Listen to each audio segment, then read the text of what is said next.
La personne est le sacré de Simone Veil. Si l'homme s'attend invinciblement à ce qu'on lui fasse du bien et non du mal, page 10, c'est qu'il possède en lui cette source du bien qui déteste le mal. Ce bien en lui est ce dépôt divin sacré qui enfante toujours le besoin du bien et non le désir du mal. Ainsi, désirant le bien, l'être ne perçoit pas forcément la différence entre le bien impersonnel et le bien personnel. Le bien sacré, qui est impersonnel, que l'on peut écrire avec un grand B, constitue la vérité, tandis que le bien personnel est narcissique et non anonyme, cherche les louanges et la gloire, la reconnaissance suivant les normes, les critères et les valeurs accordées par le monde. C'est le bien idolâtre, le bien de la personne humaine et non celui de la vérité. C'est pourquoi l'on reconnaît toujours le vrai bien dans l'anonymat et dans l'humilité, non dans les autres, dans le collectif, qui n'est qu'une fausse imitation du sentiment du bien authentique. Page 26.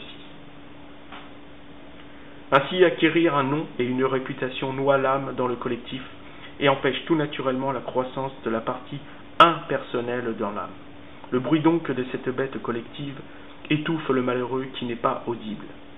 La souffrance inerte et invisible se tient ainsi éloignée du monde et n'est disponible qu'en faisant silence de soi-même, de sa personne. Michel Bounan parle aussi de cette souffrance muette, imperceptible aux oreilles du monde et qui parfois s'invite à la surface dans un bain de sang. Aussi, pour compléter l'idée, dans son fameux sermon sur la mort, Bossuet a magistralement traduit la chose. Ainsi, chacun ne compte que soi et, tenant tout le reste dans l'indifférence, on tâche de vivre à son aise dans une souveraine tranquillité des fléaux qui affligent le genre humain. Ainsi, les consciences inhibées aux souffrances des autres se refroidissent au point de devenir aussi dures que de la roche. Seul le magma de la prière permet d'échapper à la fausse charité dont le marché puise pour se ressourcer. En effet, la pleurniche médiatique joue à fond la carte de la solidarité universelle pour empêcher les âmes de s'immerger dans la prière. Le monde, au sens mammonique, sait que la prière éloigne les êtres de la corruption du monde. Ainsi, la vertu du monde, quoique louable sous certains aspects, joue la concurrence émotionnelle afin de faire écran à la prière. C'est la vertu sociale sans la vérité. À vrai dire, cet écosystème prospère en tant qu'entité de gestion participative dramaturgique. Bien entendu, cette charité est une charité des corps et non des âmes, qui bien que théâtralisée à l'excès, s'accapare les flux énergétiques spirituels prévus pour Dieu. Ce détournement de fonds se révèle, à vrai dire, un relais de pompage financier qui, à la manière de l'aumône, sanctifie en quelque sorte le capital. Aussi, Simone Veil, à la page 28, bien qu'elle ait lu à l'âge de 16 ans le Capital de Marx, nous dit « Une usine moderne n'est peut-être pas très loin de la limite de l'horreur. Chaque être humain y est continuellement harcelé, piqué par l'intervention des volontés étrangères, et en même temps l'âme est dans le froid, la détresse et l'abandon. Il faut à l'homme du silence chaleureux, on lui donne un tumulte glacé. » Notez le dernier mot, glacé. Simone Veil renvoie directement au mot de Marx, les eaux glacées du calcul égoïste. Toutefois, nous dit Simone Veil à la page suivante, le travail en lui-même doit être extirpé du monde du travail, où le marchandage et la plus-value se font toujours au détriment du travailleur. Aussi, nous dit Simone Veil, le droit prévaut car l'amour extrême, l'amour absurde d'Antigone, qui est ce même amour qui a poussé le Christ sur la croix, page 36, n'exerce pas sa pleine mesure. Dans les faits, quand le Christ est absent de la vie sociale, c'est le droit autoritaire dépouillé de la charité qui prescrit ses commandements. C'est pourquoi Créon, dans la tragédie grecque, incarne le droit en opposition à Antigone, qui elle incarne l'amour inconditionnel.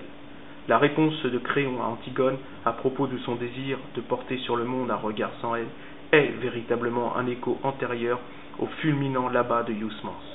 La malice avec laquelle Créon répond « Va donc dans l'autre monde, et puisqu'il faut que tu aimes, aime ceux qui demeurent là-bas » renvoie inévitablement à ce monde obscur que Huysmans a évoqué par opposition à la verticale christique qui mène non pas au là-bas, mais au là-haut. L'écrivain décadent est alors à ce moment-là à la veille de sa conversion au catholicisme. Évidemment, depuis l'épisode évangélique du jeune homme riche, il est vain de penser que les grosses fortunes auront l'idée un jour de partager. L'inévitable puissance d'attraction du prestige social est une sainteté profane qui éloigne de la sainteté spirituelle. Manifestement, les paroles du Christ au jeune homme riche ont cette authentique clarté surnaturelle que la partie naturelle de l'être ne peut évidemment pas comprendre. Elle en est incapable.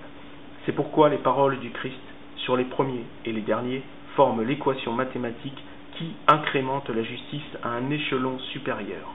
Le Christ miroite la damnation éternelle pour ceux qui refusent de s'abaisser ici-bas. Aussi, Simone Weil évoque ce cerf présentant sa chair vivante aux dents d'une meute de chiens. L'offrande volontaire du cerf en question, page 42, n'est possible que surnaturellement. En effet, si le cerf est cette allégorie du Christ sur la croix, dont Courbet en fit une proverbiale réminiscence, il est la représentation naturelle du bien surnaturel qui, dès qu'il s'exprime, se voit tout naturellement et habituellement magnifié dans l'agneau que l'on sacrifie. Il n'y a aucun refus de sa part, et cette obéissance aveugle est indispensable au bien avec un grand B. Ainsi le Christ fut surnommé l'agneau divin en hommage à cette obéissance surnaturelle du naturel. Seuls les saints et les hommes de bonne volonté peuvent faire intervenir ce bien surnaturel qui vient de Dieu. Quant aux hommes qui servent d'ornement à la société, comme les célébrités, les personnalités et les gens de talent, ne peuvent atteindre ce génie réel qui s'imprime dans le bien surnaturel. Page 47. C'est pourquoi la croissance du génie va toujours de pair avec l'humilité qui souhaite la mort de la partie médiocre de l'être. À vrai dire, au sens vélien des choses, la personne talentueuse, suivant le monde, fait toujours écran au génie. C'est pourquoi les gens du monde, nous dit Simone Weil, sont des captifs qui ignorent leur propre captivité. Page 50. Ce en quoi l'intelligence du monde est dans l'erreur, mais étant fière d'elle-même, elle est comme ce condamné qui serait fier d'avoir une grande cellule. Page 51. Cette intelligence du monde est l'opinion, le parti pris. Elle est un mécanisme d'enfermement dans le collectif et non dans la vérité. C'est pourquoi être disponible à la vérité, c'est être hors du monde et de son collectif. Cette solitude engendre une souffrance qui tout naturellement suscite une soif de bien pur.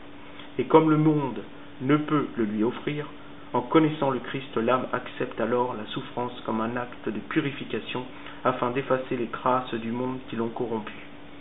Cette vertu d'illumination et de traction vers le haut, page 68, mène alors l'âme vers le bien pur et avec un grand B. Dès lors, elle saura que les mots comme droit et démocratie ne constituent que des mots sacralisés par le monde afin d'éloigner les hommes de la vérité. Les mots de cette région moyenne ne correspondent qu'à une idée imprécise du bien dont les hommes aiment à se servir pour masquer le plus souvent leurs intentions mauvaises. Et pourtant, Proudhon avait déjà mesuré la chose en disant « Qui dit humanité veut tromper ».